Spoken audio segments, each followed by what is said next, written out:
O tema de hoje é os céus de Deus, o batismo nas nuvens e no mar. Infelizmente, as pessoas ainda são muito simplórias no entendimento das Escrituras. E quando eu falo isso é no sentido geral. Não quer dizer que a pessoa seja formada em teologia, seja pastor, seja rabino, seja padre. Não quer dizer que ele tenha entendimento profundo das Escrituras. Na maioria dos casos, se você analisar as pregações, se você analisar o conteúdo espiritual, você vai ver que são muito pobres, infelizmente. E recentemente eu vi um pastor dizendo que ninguém ressuscitou. Vou citar um exemplo aqui. Ele disse que ninguém ressuscitou porque ninguém desceu do céu, a saber o que lá desceu, dizendo que o único que está ressuscitado é Jesus, e que as demais pessoas ainda aguardam a sua ressurreição. A grande confusão disso tudo, ela se resume em dois fatores principais e primordiais. A primeira é saber quem nós somos. Então nós somos o quê? Nós somos homem ou nós somos anjos? Nós somos homens ou nós somos espíritos? Faz uma grande diferença.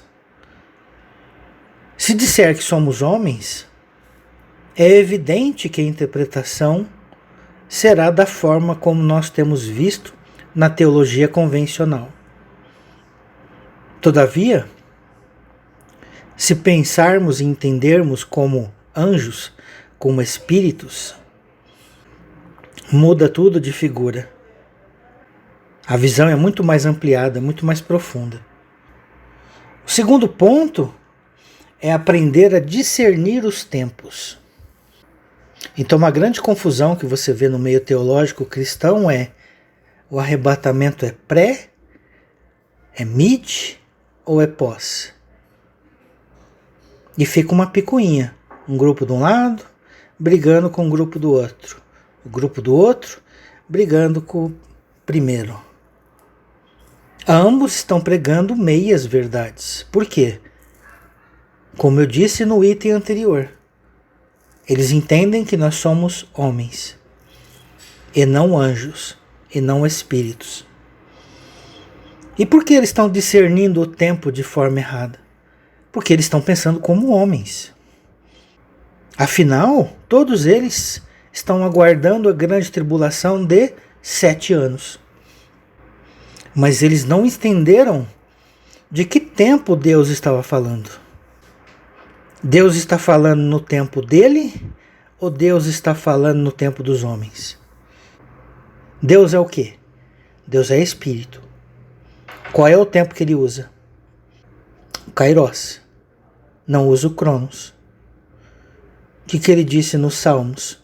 Porque um dia é como 1000 anos e 1000 anos como um dia. Por que Deus revelou a criação em 7 dias? Para a grande maioria da teologia tradicional, são 7 dias literais. Está falando dos dias cronos do homem.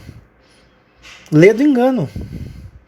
Deus está falando no tempo dele, no tempo Kairos. 7 dias não são literais. 7 dias é um período, é um Olã.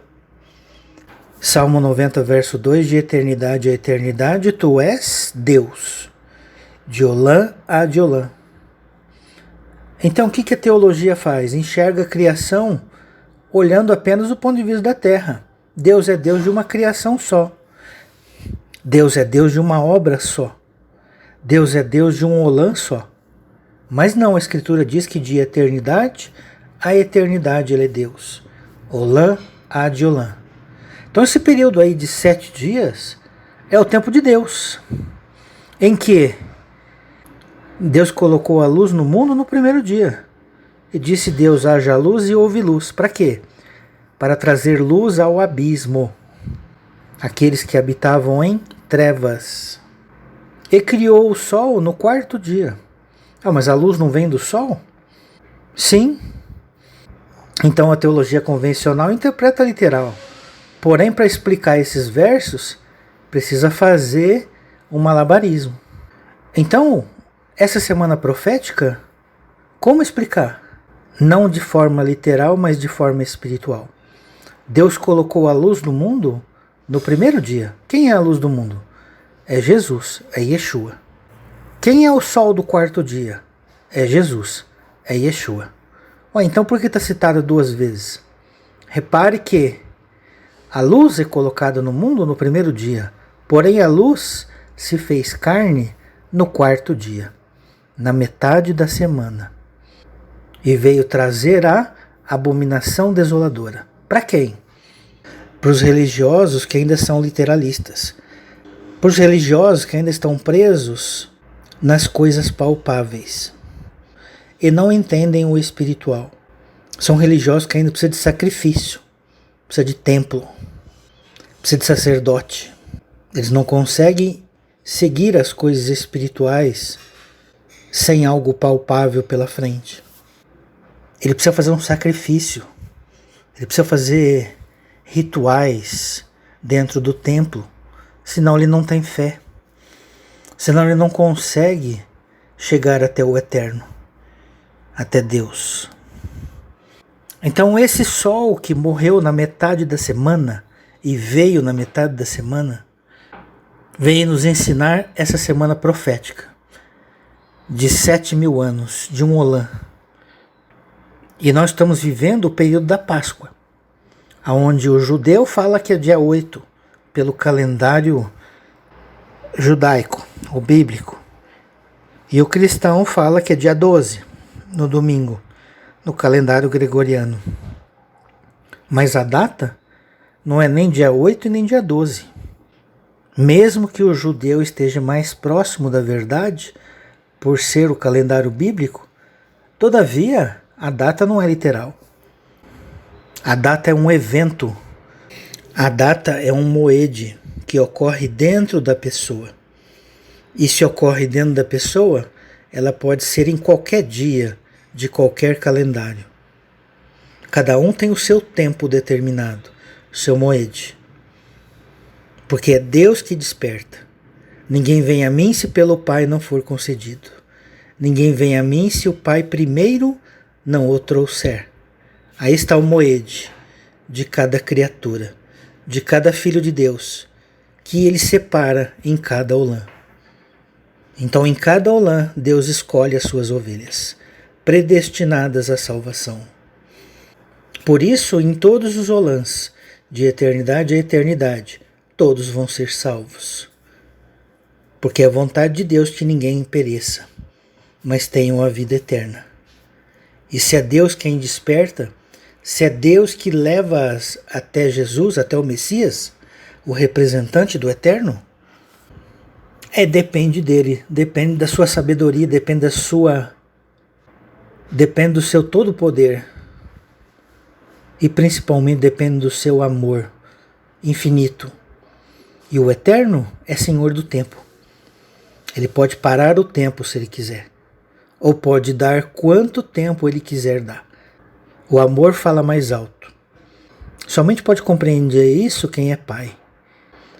Quem tentar entender Deus pelo intelecto, quem tentar entender Deus pela teologia, quem tentar entender Deus pela religiosidade, vai cometer os erros que a teologia convencional cometeu, aonde Deus não perdoa 70 vezes 7, aonde Deus não ama os inimigos, porque ou ele joga no inferno eterno, ou ele aniquila eternamente os filhos rebeldes.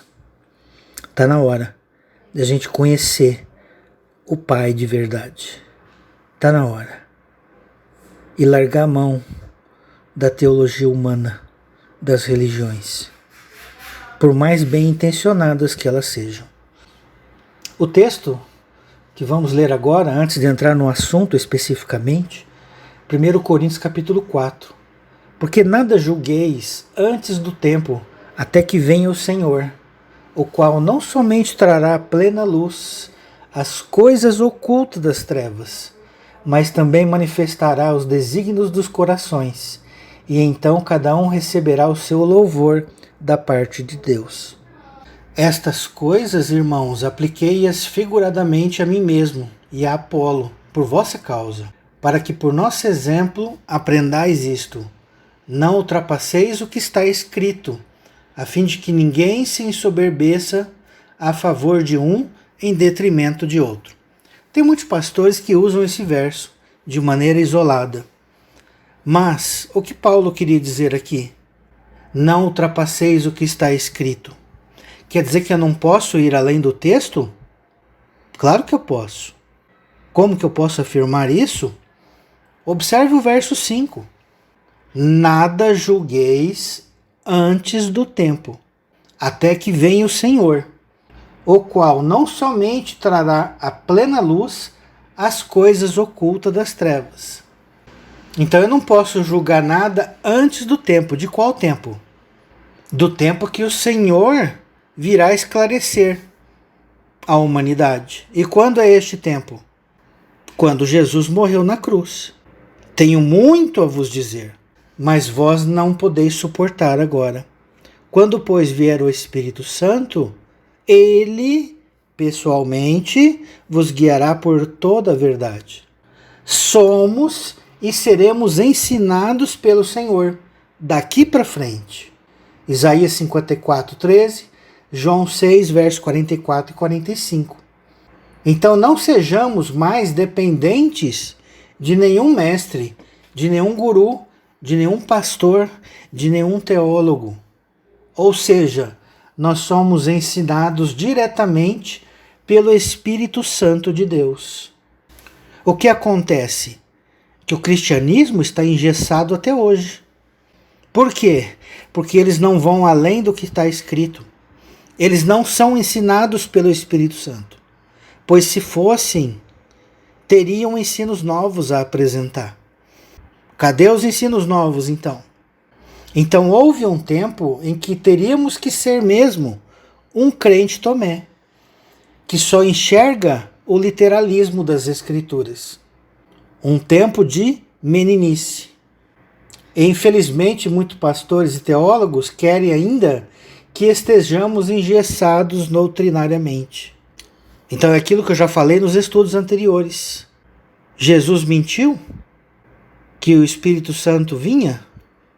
Ou o Espírito Santo se acovardou e não veio ensinar coisas novas? Ou será que o cristianismo jogou fora os ensinos novos? Porque vomitou? Porque não suportou? Sabe o que aconteceu? O Espírito Santo foi em outras religiões ensinar. Deus não fica preso. Os judeus não ficaram sem a revelação do Messias, porque vomitaram o Messias? E os cristãos não aceitaram o Messias?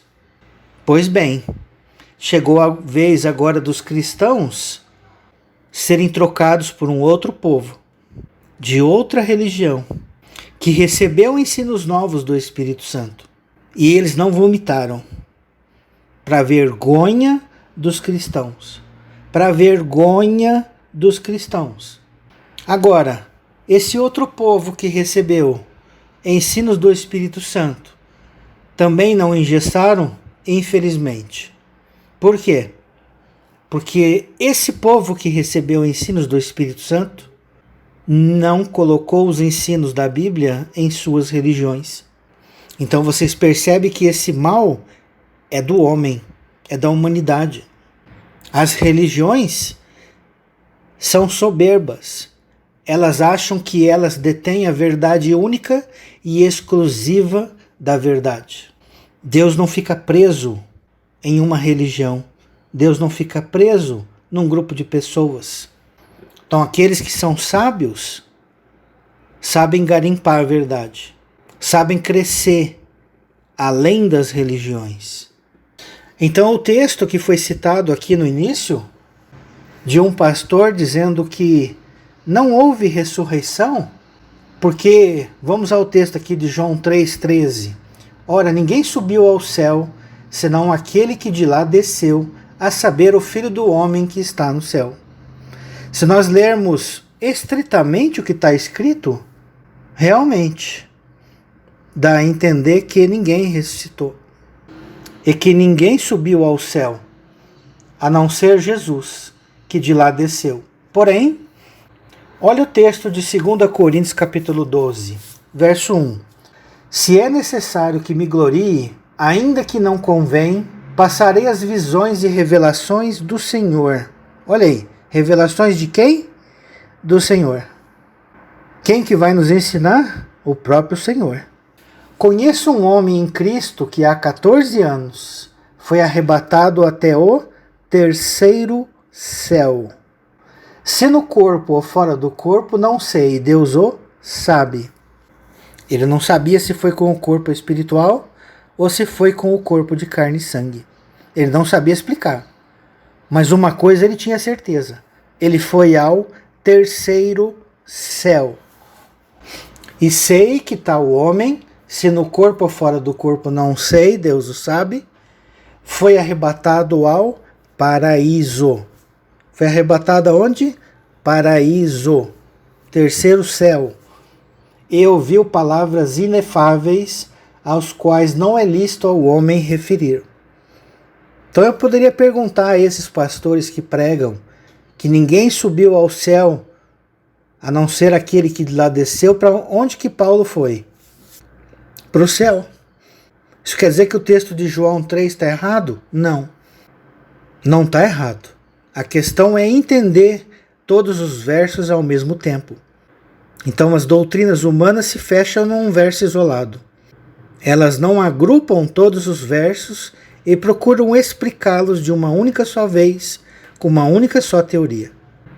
Isso quer dizer que o céu de Deus é dividido em camadas. O judaísmo diz que são 7 céus. Se são literalmente, isso não importa. Pode ser menos, pode ser mais. Mas que são em degraus, que são em escalas, isto são. Nós temos pelo menos 3 céus aqui. Paulo foi para o terceiro. Aliás, não 3. Nós temos pelo menos 4 céus. Porque se João 3 está dizendo a verdade, que ninguém subiu ao céu senão aquele que de lá desceu, mostra que Jesus veio de um céu que Paulo não foi. Ou seja, um céu superior ao que Paulo foi. Possivelmente o 4º céu. Talvez o 5º, talvez o 6º. Isso para nós agora não importa. O que importa é ter esse entendimento. Que o céu é dividido em camadas. Salmo 69, verso 34. Louvem-no os céus e a terra, os mares e tudo quanto nele se move. Observe aqui, plural. Louvem-no os céus. Salmo 148, verso 1. Aleluia! Louvai ao Senhor do alto dos céus. Louvai-o nas alturas. Louvai-o todos os seus anjos. Louvai-o todas as suas legiões celestes. Observe mais um detalhe, Mateus 22, 44. Disse o Senhor ao meu Senhor, assenta-te à minha direita até que eu ponha os teus inimigos debaixo dos teus pés. Jesus se senta à direita do Eterno, à direita do Deus verdadeiro, à direita do Todo-Poderoso. E que mais nós sabemos? Que Apocalipse 3, 21, nós vamos sentar no mesmo trono que Jesus sentou. Apocalipse 3, 21, ao vencedor, dar-lhe-ei sentar-se comigo no meu trono, assim como também eu venci e me sentei com meu Pai no seu trono. Mas observe como eu posso ir além do que está escrito. Observe a cena. Deus está sentado no meio. Por que eu sei que é no meio? Porque nós temos uma cadeira, está à direita dele, aonde senta Jesus e os vencedores. Por que eu sei que Deus está no meio? Porque ele está no centro. Ele é o principal. Aí eu te pergunto, não existe cadeira à esquerda de Deus? Existe. E por que o texto não diz? Porque nós devemos meditar, nós devemos pensar. E como que eu provo que tem cadeira à esquerda de Deus? Vamos ler Mateus 20, verso 20. Então se chegou a ele a mulher de Zebedeu com seus filhos, e adorando-o, pediu-lhe um favor. Perguntou-lhe ele: que queres? Ela respondeu: manda que no teu reino estes meus 2 filhos se assentem, um à tua direita e outro à tua esquerda. Olha que interessante. Mas não para por aí. Continuando o verso 22, Jesus respondeu: não sabeis o que pedis. Podeis vós beber o cálice que eu estou para beber? Respondeu-lhe: podemos. Então lhes disse: bebereis o meu cálice, mas assentar-se à minha direita ou à minha esquerda, não me compete concedê-lo. É, porém, para aqueles a quem está preparado por meu Pai. Então é Deus que prepara quem senta à esquerda e à direita. Tem mais textos? Tem. Mateus 25, verso 31. Quando vier o Filho do Homem na sua majestade e todos os seus anjos com ele, então se assentará no trono da sua glória, e todas as nações serão reunidas em sua presença. E ele separará uns dos outros, assim como o pastor separa dos cabritos as ovelhas. E porá as ovelhas à sua direita, mas os cabritos à esquerda. Então observe, os vencedores estão à direita de Deus. E os que não venceram, os cabritos, estão à esquerda de Deus, sentados ao lado do Eterno. Olha que interessante. Mas antes que as pessoas me questionem, isso não é uma cena literal, isso é uma simbologia. Daqui a pouco eu vou ampliar este conceito. Verso 34. Então dirá o rei aos que estiverem à sua direita: vinde, benditos de meu Pai, entrai na posse do reino que vos está preparado desde a fundação do mundo. Olha aí, os predestinados. Porque tive fome e me deste de comer, tive sede e me deste de beber. Era forasteiro e me hospedaste, estava nu e me vestistes, enfermo e me visitastes, preso e foste ver-me. Então perguntaram os justos: Senhor, quando foi que te vimos com fome e te demos de comer, ou com sede e te demos de beber? E quando te vimos forasteiro e te hospedamos, ou nu e te vestimos? E quando te vimos enfermo ou preso e te fomos visitar? O rei respondendo lhe dirá: em verdade vos afirmo, que sempre que o fizeste a um destes meus pequeninos irmãos, a mim o fizeste. Observe o verso 41 agora. Então o rei dirá também aos que estiverem à sua esquerda: apartai-vos de mim, malditos, para o fogo eterno, preparado para o diabo e seus anjos. Observem, os que estão à esquerda, os que estão à direita são benditos, bênção. Os que estão à esquerda são malditos, maldição.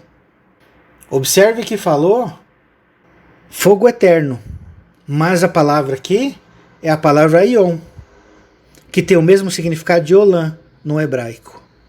Um longo período de tempo indeterminado. Então, como nós sabemos se o fogo é eterno ou não? Conhecendo a palavra de Deus e conhecendo principalmente o caráter de Deus. Jesus disse, Mateus 5, de 21 a 26, que não sairia de lá onde? Do Geena. Verso 22, do capítulo 5 de Mateus. Enquanto não pagares o último centavo. Uma condição. Verso 26 do capítulo 5. Condição essa que ela é repetida em Mateus capítulo 18. Da metade do capítulo até o final. Podem conferir. Uma condição. Capítulo 18 diz: assim também vosso Pai vos fará, se do íntimo não perdoardes a cada um a seu irmão. Fará o quê? deixará nessa prisão até pagar o último centavo. Verso 42, porque tive fome e não me deste de comer, tive sede e não me deste de beber. Sendo forasteiro, não me hospedaste. Estava nu e não me vestistes. Achando-me enfermo e preso, não foste ver-me. E eles lhe perguntarão, Senhor, quando foi que te vimos com fome, com sede, forasteiro, nu, enfermo ou preso, e não te assistimos? Então lhe responderá, em verdade vos digo que sempre que eu deixaste de fazer a um destes mais pequeninos, a mim deixaste de fazer. E irão estes para o castigo, aion. Porém os justos para a vida, aion. Os dois significam um longo período de tempo indeterminado. Mas como que eu sei que um é vida eterna e o outro castigo não é eterno? Conhecendo o caráter de Deus. Quem é salvo pelo eterno, quem é desperto pelo eterno, é salvo para sempre.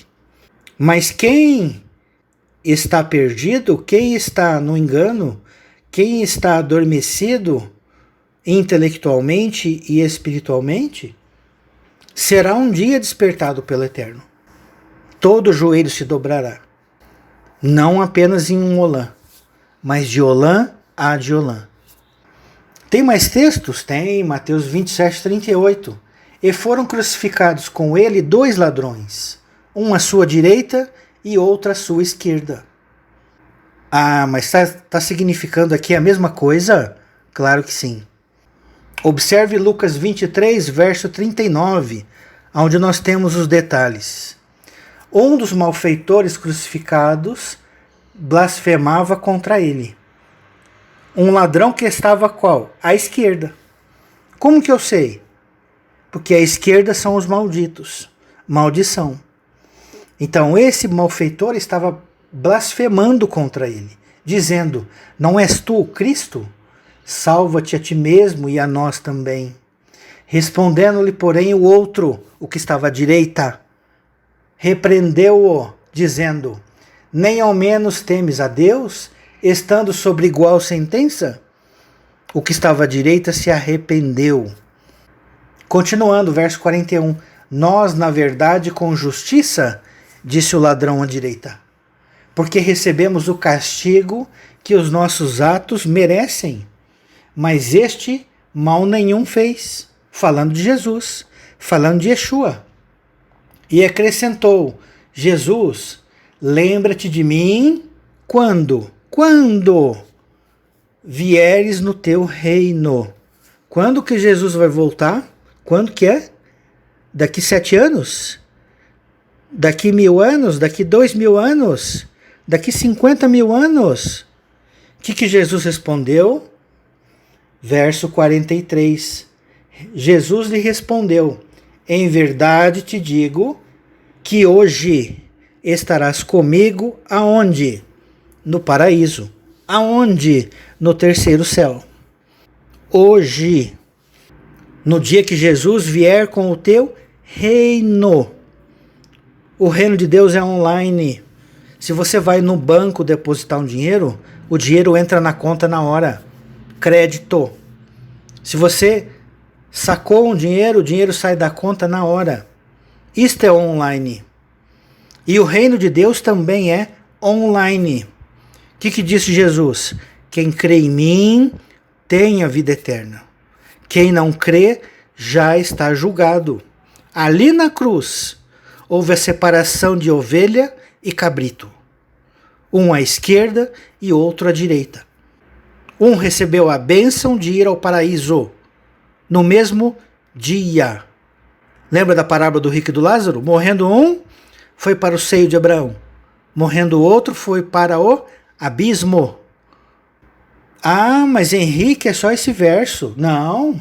João capítulo 21, verso 21. Vendo-o, pois, Pedro perguntou a Jesus, e quanto a este? Pedro estava apontando para João. E Jesus respondeu no verso 22, se eu quero que ele permaneça até que eu venha, se eu quero que ele permaneça até que eu venha, preste atenção. Que te importa? Quanto a ti, segue-me. Verso 23. Então se tornou corrente entre os irmãos o dito de que aquele discípulo não morreria. Ora, Jesus não dissera que tal discípulo não morreria, como de fato ele morreu. Alguns anos depois que ele escreveu o Apocalipse, lá na ilha de Patmos, mas ele morreu. Ele não morreu martirizado, ele morreu de velhice. Então diz o texto de João 21, verso 23. Jesus não dissera que tal discípulo não morreria, mas se eu quero que ele permaneça até que eu venha, que te importa? Jesus estava conversando com quem? Com Pedro. E Pedro não morreu antes de João? Morreu. E Pedro não viu Jesus em sua volta, em seu reino, antes de João? Viu. Quando que é o dia e a hora que ninguém sabe? É o dia da sua morte. Leia Eclesiastes capítulo 12, verso 2. A lua, as estrelas da tua vida se escurecerá. O sol, a lua e as estrelas. O que diz Hebreus 9, 27? Ao homem de carne e sangue está destinado a morrer uma única vez. Depois disto vem o juízo. Na verdade, o juízo é até antes da morte. Após a morte é apenas a colheita daquilo que a pessoa já plantou. Quem crê em mim tem a vida eterna. Quem não crê já está julgado. Então observe que Deus ao centro, ele tem cadeiras à sua direita e à sua esquerda. São céus espirituais, são degraus espirituais. Vamos entender de uma vez por todas, olha só Colossenses 1, a partir do verso 15. Este é a imagem do Deus invisível, o primogênito de toda a criação. De quem está falando aqui? Do Filho unigênito. Que Jesus ocupou esse cargo. Por quê? Porque Jesus é um anjo. Ele foi escolhido para ser o Filho unigênito. A Trindade nada mais é do que uma sombra, uma figura do próprio Eterno. Pai, Filho e Espírito Santo. O Pai é o próprio Eterno. O Espírito Santo é o próprio Eterno. E o Filho unigênito colocou Yeshua, Jesus, como seu representante na terra. Deu-lhe todo o domínio, deu-lhe o reino.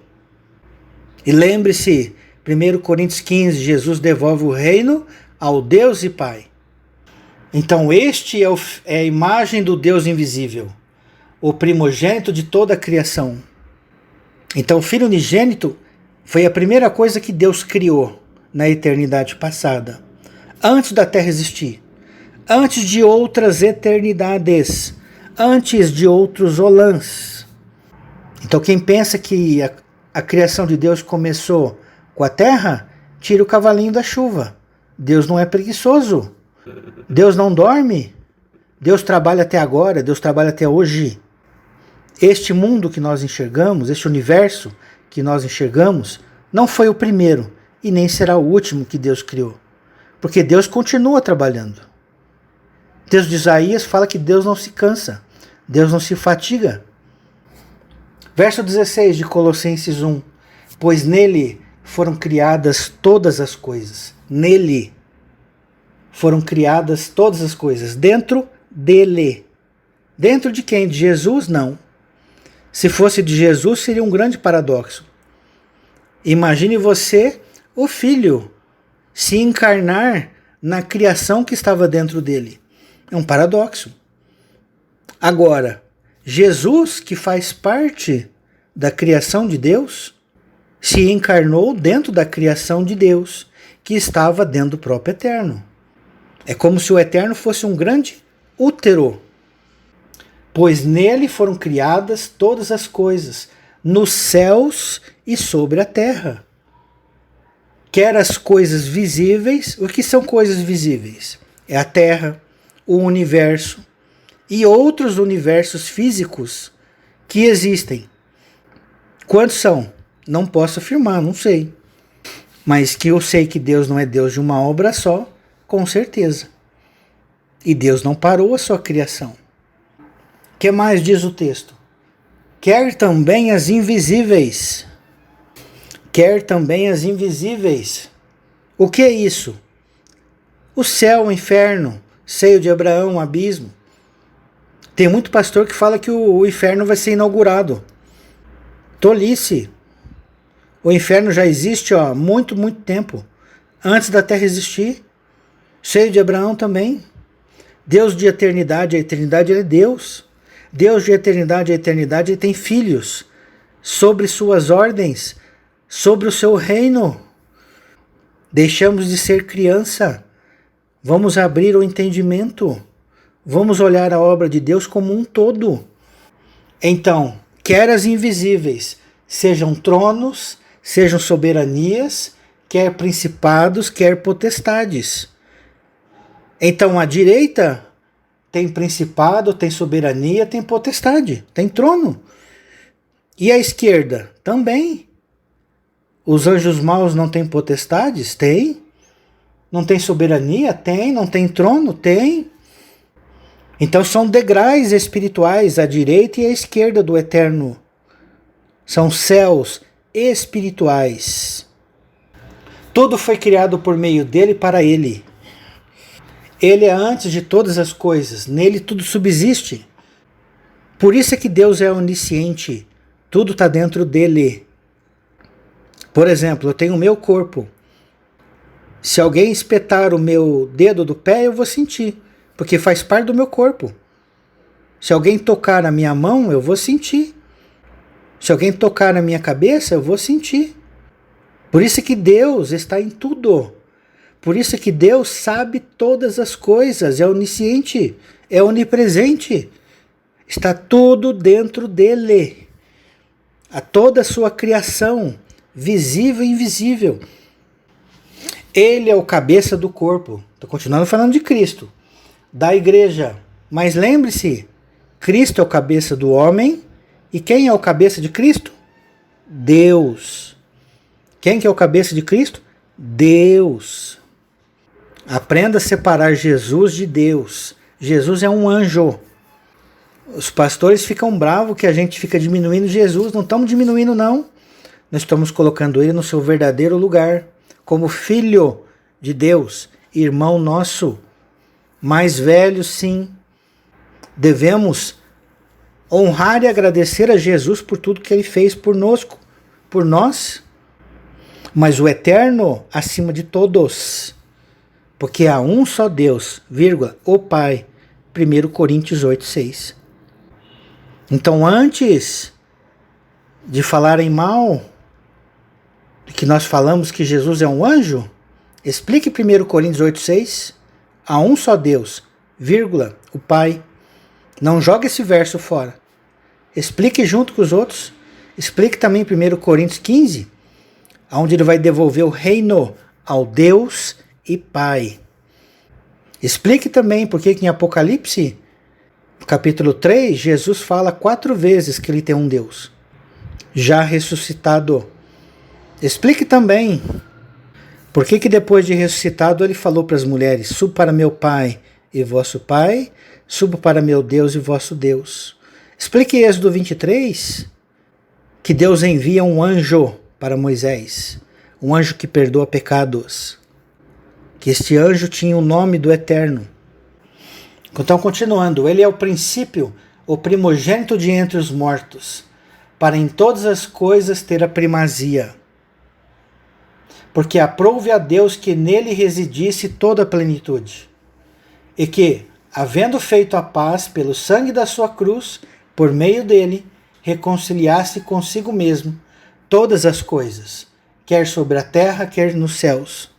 Então, se nós não entendermos o papel da representatividade, a gente vai confundir Jesus com Deus. Porque o texto, se você lê apenas de forma literal, dá a entender isso. Por isso que os nossos irmãos não são hereges que pregam a Trindade. Mas eles pregam uma meia-verdade. Uma verdade superficial. Não completa ainda.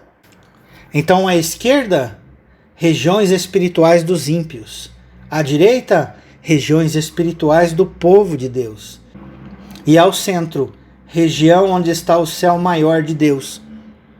aonde está a sua luz. João 1,18. Ninguém jamais viu a Deus. O Deus unigênito que está no seio do Pai é quem o revelou. É esse Deus representante que o revelou. Que foi constituído, segundo o livro de Hebreus. Ninguém jamais viu a Deus. Por quê? Ninguém subiu ao céu, senão aquele que de lá desceu. Jesus vê a Deus. 1 Timóteo 6,16. O único que possui imortalidade. O que isso quer dizer? É o único que não morre espiritualmente. Não quer dizer morrer no sentido da carne, não. É morrer espiritualmente. Deus não tem pecado. É o único que possui imortalidade, que habita numa luz inacessível, a quem homem, preste atenção, homem algum jamais viu, nem é capaz de ver. Que a carne e o sangue não pode herdar o reino de Deus. A ele honra e poder eterno. Amém. Mas olha o que Jesus disse no Sermão do Monte, Mateus capítulo 5, verso 8. Bem-aventurados os limpos de coração, porque verão a Deus. O que é limpo de coração? Que não tem pecado.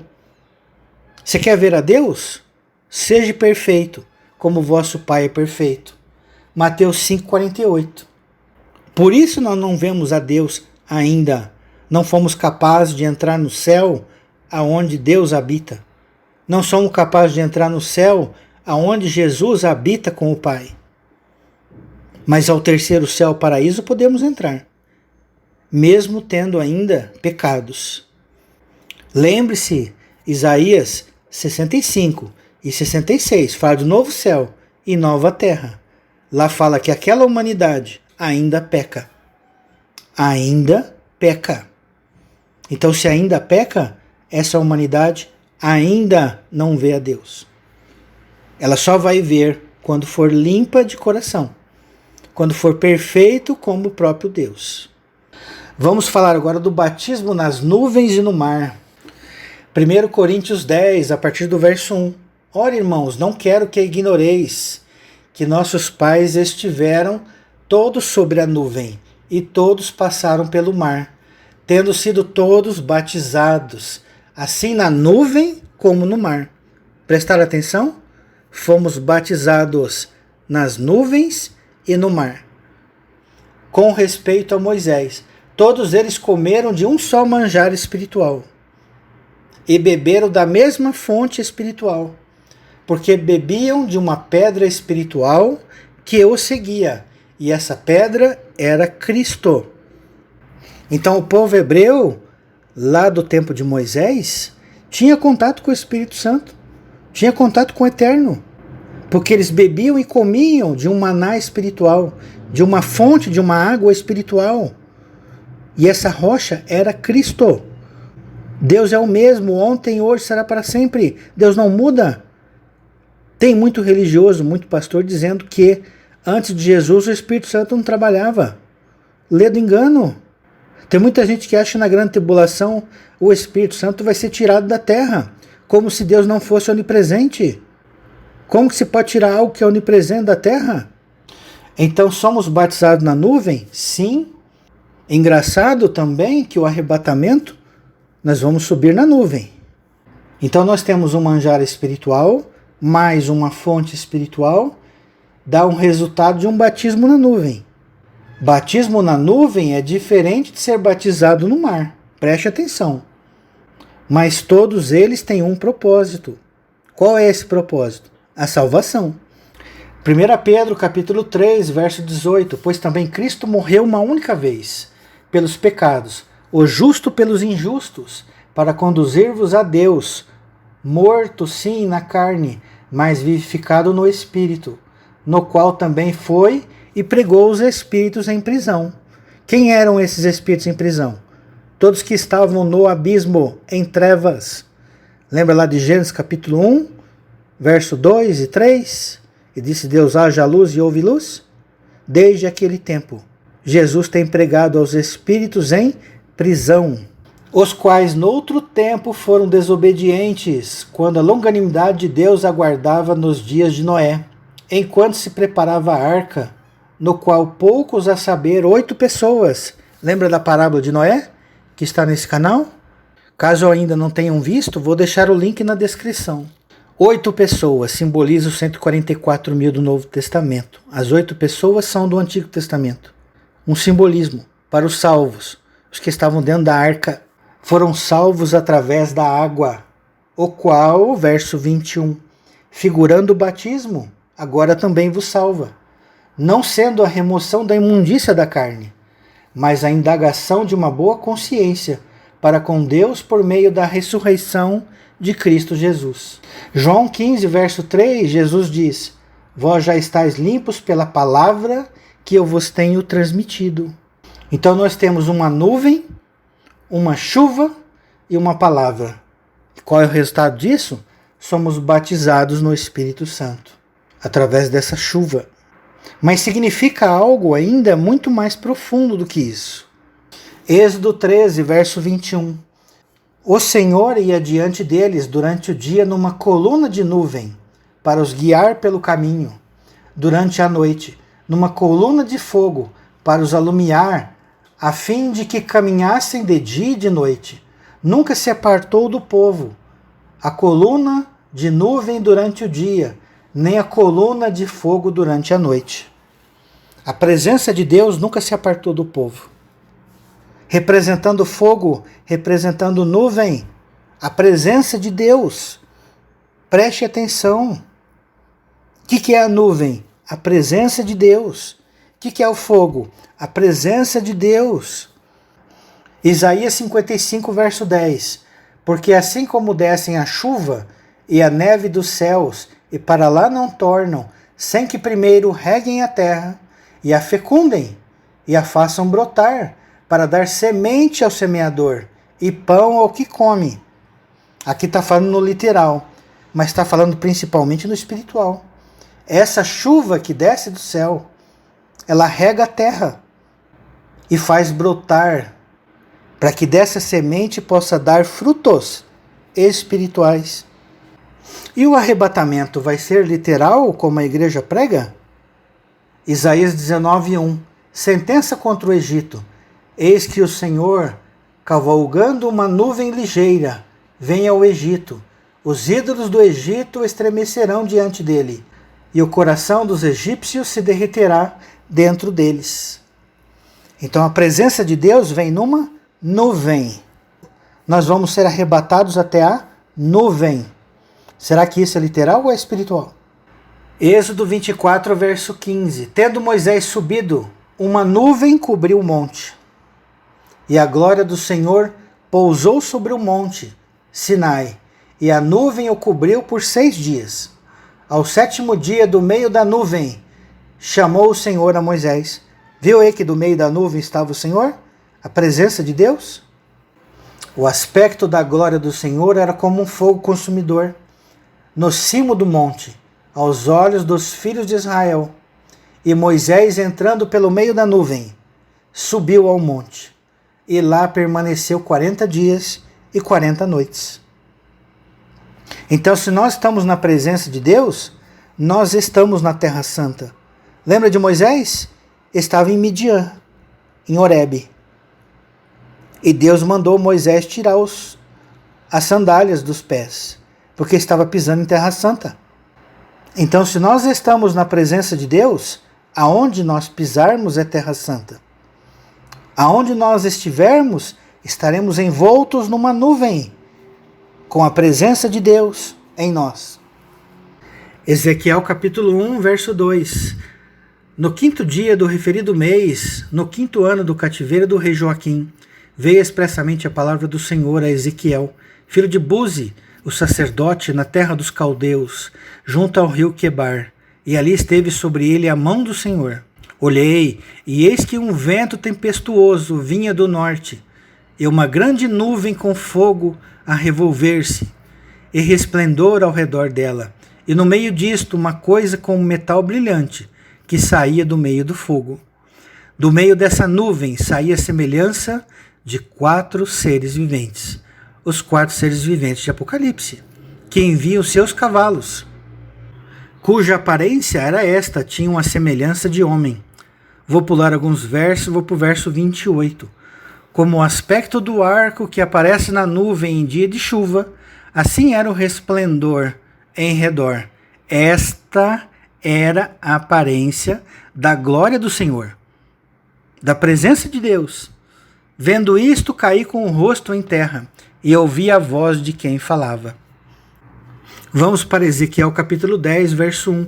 Olhei, e eis que no firmamento que estava por cima da cabeça dos querubins, apareceu sobre eles uma, como pedra de safira, semelhando a forma de um trono, e falou o homem vestido de linho, dizendo: vai por entre as rodas, até debaixo dos querubins, e enche as mãos de brasas, acesas, desde os querubins, e espalha-os sobre a cidade. Ele entrou à minha vista. Verso 3. Os querubins estavam ao lado direito da casa, quando entrou o homem, e a nuvem encheu o átrio interior. Então se levantou a glória do Senhor de sobre o querubim, indo para a entrada da casa. A casa encheu-se da nuvem, e o átrio da resplandecência da glória do Senhor. O talatar das asas dos querubins se ouviu até o átrio exterior, como a voz do Deus Todo-Poderoso quando fala. Vamos agora para Mateus 17, a transfiguração. 6 dias depois, verso 1, tomou Jesus consigo a Pedro e aos irmãos Tiago e João e os levou em particular a um alto monte. E foi transfigurado diante deles. O seu rosto resplandecia como o sol, e as suas vestes tornaram-se brancas como a luz. E eis que lhe apareceram Moisés e Elias falando com ele. Então disse Pedro a Jesus: Senhor, bom é estarmos aqui. Se queres, farei aqui 3 tendas, uma será tua, outra para Moisés e outra para Elias. Não era uma visão, é um fato real. Por que Pedro queria fazer 3 tendas para uma visão? Eu estou vendo uma cena e quero fazer 3 tendas. Eles estavam no alto de um monte. Pedro queria fazer 3 tendas para passarem a noite. Verso 5, falava ele ainda, quando uma nuvem luminosa, presta atenção, falava ele ainda, quando uma nuvem luminosa os envolveu, a presença de Deus os envolveu, e eis vindo da nuvem uma voz, que dizia: este é o meu filho amado, em quem me comprazo, a ele ouvi. Então a nuvem representa a presença de Deus. Então preste atenção quando você vai interpretar a Bíblia, que nós seremos arrebatados até a nuvem. Não tem sentido isso. Não tem sentido ser arrebatado na nuvem, nem antes, nem no meio, nem depois da grande tribulação. O entendimento é espiritual. Atos capítulo 1, verso 6. Então os que estavam reunidos lhe perguntaram: Senhor, será este o tempo em que restaures o reino a Israel? Respondeu-lhes: não vos compete conhecer tempos ou épocas que o Pai reservou pela sua própria autoridade, própria e exclusiva autoridade. Mas recebereis poder ao descer sobre vós o Espírito Santo, e sereis minhas testemunhas, tanto em Jerusalém como em toda a Judéia e Samaria, e até os confins da terra. Dito essas palavras, foi levado Jesus às alturas, à vista deles, e numa nuvem os encobriu dos seus olhos. Então pense você está vendo uma cena espiritual, e você tem que colocar isso no papel. Você não sabe explicar, mas você tem que colocar no papel o que aconteceu. Então muitas pessoas pegam o que está escrito no literal e tentam entender o que aconteceu. E muitas vezes o fazem ao pé da letra. Que Jesus subiu até na nuvem. Jesus, o que aconteceu com Jesus? Ele foi para o mundo espiritual. Ele não foi embora. Jesus continua aqui. Jesus não é mentiroso. Jesus não precisa voltar, ele está aqui. Na mesma, ou melhor, no mesmo planeta Terra. Porém, não na mesma dimensão. Não na mesma frequência. Jesus disse que onde 2 ou 3 estiverem reunidos, ali ele estará conosco. Jesus é mentiroso ou não? Jesus disse que estaria convosco até a consumação do aion, até a consumação do século, Olã, até a consumação do Olã. Olha aí o Olã mais uma vez, olha aí o aion de novo. Quem pode entender Olã, quem pode entender aion, pode compreender muito mais as Escrituras. Sabe o que isso representa. Quando vai terminar a missão de Jesus? Quando terminar esse aion, quando terminar esse Olã, ele vai devolver o reino ao Deus e Pai. Apocalipse 10. Vi outro anjo forte descendo do céu, envolto em nuvem, envolto na presença de Deus, com o arco-íris por cima da sua cabeça. O rosto era como o sol e as pernas como colunas de fogo. Quem que é esse anjo? Você tem um palpite? Quem que é esse anjo? Envolto numa nuvem, era como o sol, e as pernas como a coluna de fogo. E tinha na sua mão um livrinho aberto, pôs o pé direito sobre o mar e o esquerdo sobre a terra. Quem que é? Tem palpite? Vamos agora para Apocalipse 14, verso 14. Olhei, e eis uma nuvem branca, e sentado sobre a nuvem, um semelhante a filho do homem. Quem que é este? Tendo na cabeça uma coroa de ouro e na mão uma foice afiada. Outro anjo. Então quem que era o primeiro que estava sentado na nuvem? Semelhante a filho do homem. Um anjo. E esse anjo tinha uma foice na mão.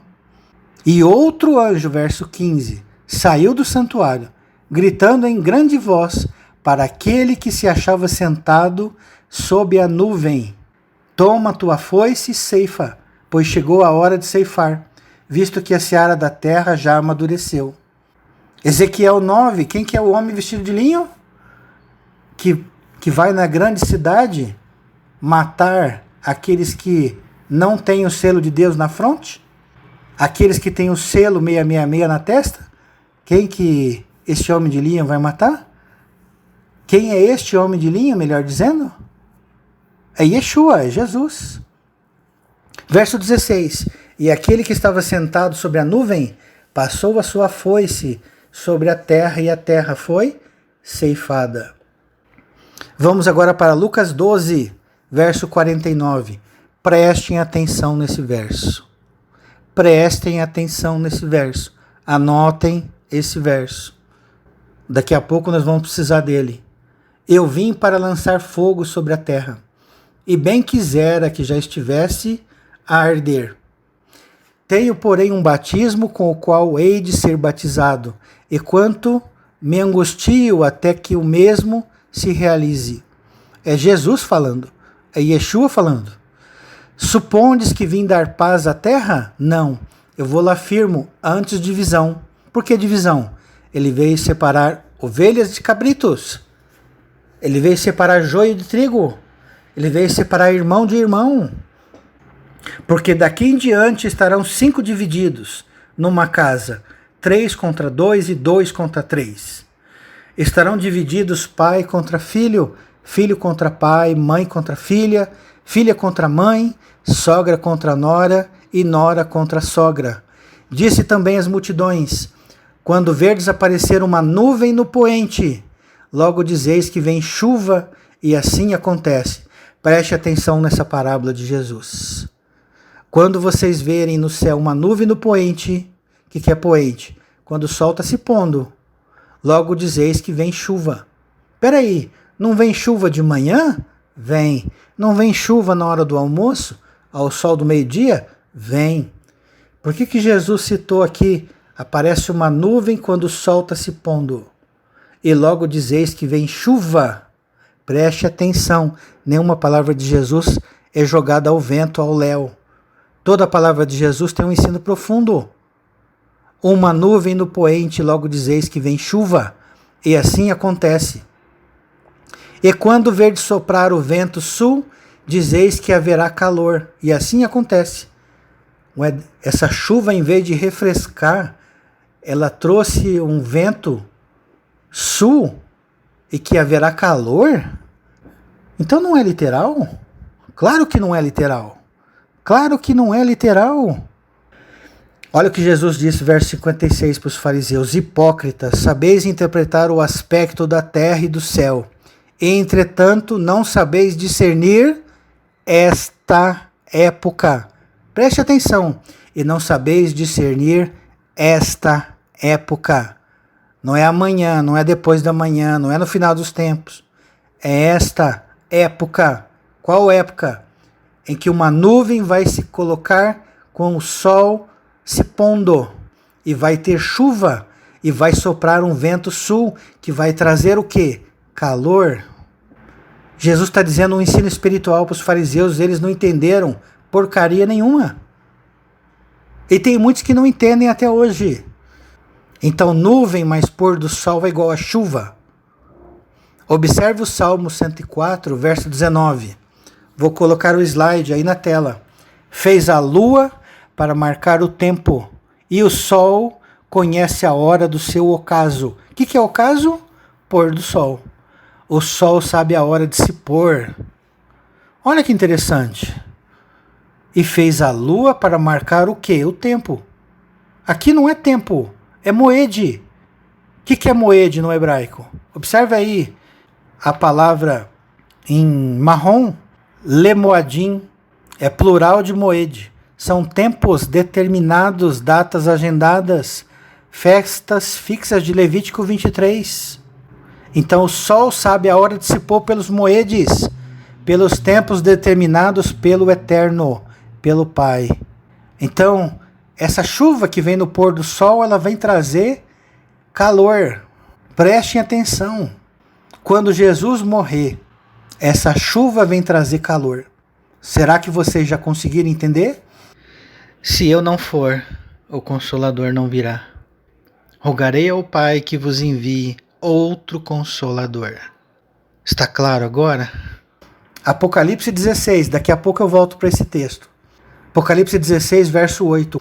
O quarto anjo derramou a sua taça sobre o sol, e foi-lhe dado queimar os homens com fogo. Tem muito pastor que interpreta isso aqui literal. Acha que Deus vai deixar o sol mais forte, vai queimar os homens. Será que é isso mesmo? O quarto anjo derramou a sua taça sobre o sol, e foi-lhe dado queimar os homens com fogo. Com efeito, os homens se queimaram com um intenso calor e blasfemaram o nome de Deus, que tem autoridade sobre esses flagelos, e nem se arrependeram para lhe darem glória. Então esse sol aqui estava queimando quem? A humanidade toda? Não. Então não é literal. Se fosse literal, todo mundo seria queimado pelo sol. Preste atenção. Acorda, gente, ó, desperta. Desperta. Então esse sol que vai queimar, o que é? O que Jesus disse lá em Lucas 12, 49, que eu pedi para vocês prestarem atenção? Eu vim para lançar fogo sobre a terra, e bem quisera que já estivesse a arder. Verso 49 de Lucas 12. Antes dessa nuvem que está no pôr do sol, antes que o sol se ponha, antes que venha essa chuva que vai trazer o que? Calor. Mais calor do que o sol. Mais calor do que o sol. Então esse sol de Apocalipse 16, verso 8 é Jesus. Quem crê em mim tem a vida eterna, quem não crê já está julgado. Preste atenção que João Batista falou do seu primo, Yeshua, Jesus. Mateus 13, 11. Eu vos batizo com água para arrependimento, mas aquele que vem depois de mim é mais poderoso do que eu, cujas sandálias não sou digno de levar. Ele vos batizará com o Espírito Santo e com fogo. Se você é ouro, o fogo te purifica. Se você for palha, o fogo te queima. Entenderam? Jeremias 17, verso 7. Bendito o homem que confia no Senhor e cuja esperança é o Senhor, porque ele é como árvore plantada junto às águas, que estende as suas raízes para o ribeiro e não receia quando vem o calor, mas a sua folha fica verde, e no ano de sequidão não se perturba nem deixa de dar fruto. Então aquele que confia no Senhor, o que acontece? Ele é como uma árvore plantada junto ao ribeiro de águas. A mesma coisa que está em Salmo capítulo 1, que dá o seu fruto no tempo determinado e não falta alimento. Que coisa melhor do que para uma árvore estar no beiro de um manancial de águas? Não falta água, não falta terra também. E não receia, Jeremias 17:8, quando vem o calor. O sol não vai matar. Não é o sol literal. É Yeshua. É Jesus, é o Espírito do Eterno.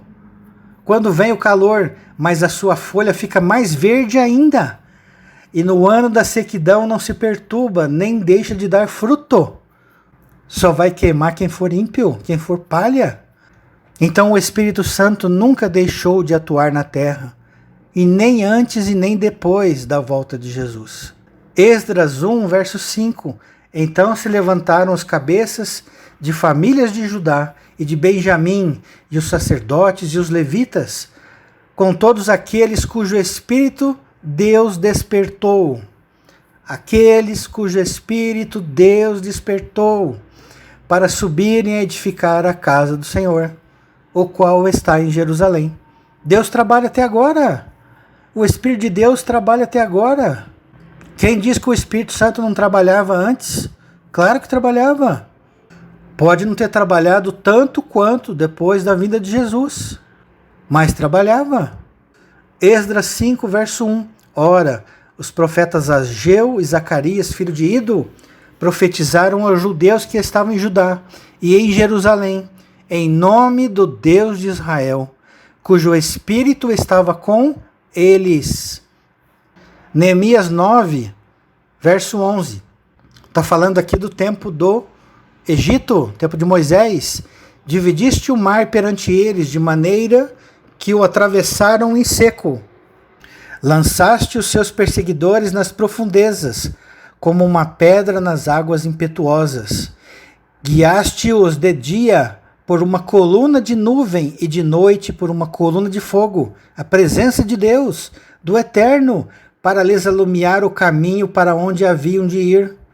Desceste sobre o monte Sinai, do céu falaste com eles, e lhe deste juízos retos, leis verdadeiras, estatutos e mandamentos bons. Vou pular alguns versos, verso 19. Todavia, tu, pela multidão das tuas misericórdias, não os deixaste no deserto.